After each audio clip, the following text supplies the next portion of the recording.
If you see this game for the first time, you probably think one thing immediately. Okay, this is just another Vampire Survivors clone. And mechanically, yes, at its core, it is. But visually, this game looks shockingly good.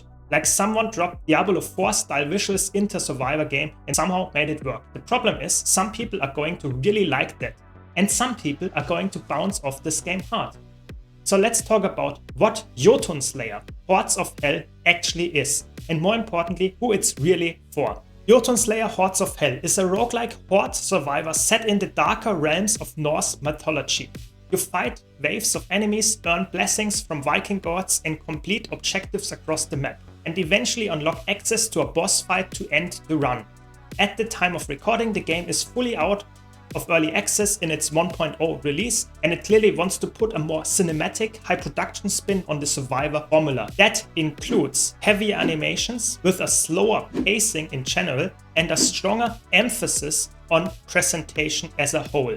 Whether that's a strength or a weakness depends entirely on what you want from this genre. Every run starts the same way. You pick a difficulty, choose a class, select a starting weapon, and jump into a large open map.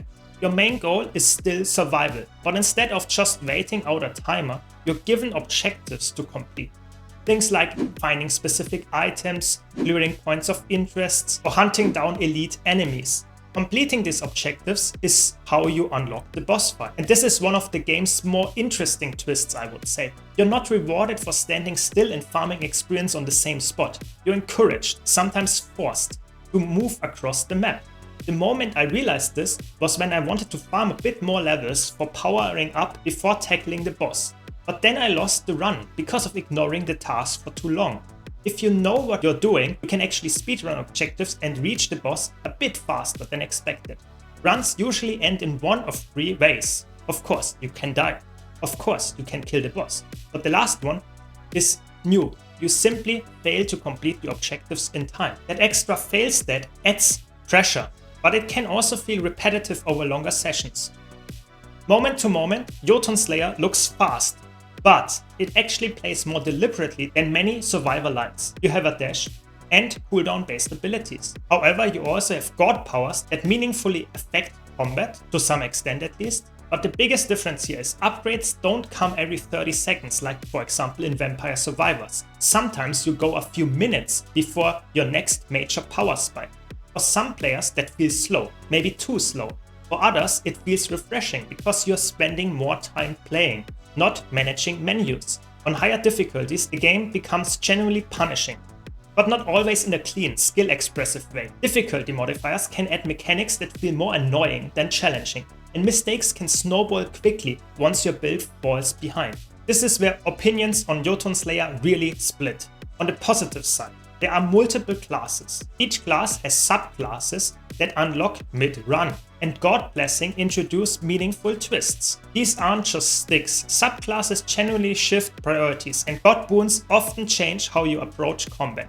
But, and this is important, build diversity is narrower than it first appears. There are builds that work consistently and builds that almost never do.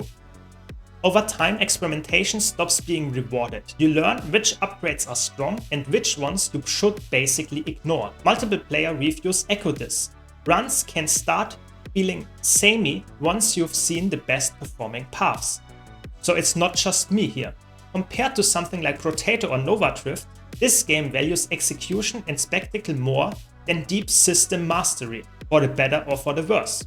Meta progression plays a big role here. Between runs you unlock new classes, new weapons, even new gods and upgrades for them, as well as higher difficulty tiers and an endless mode.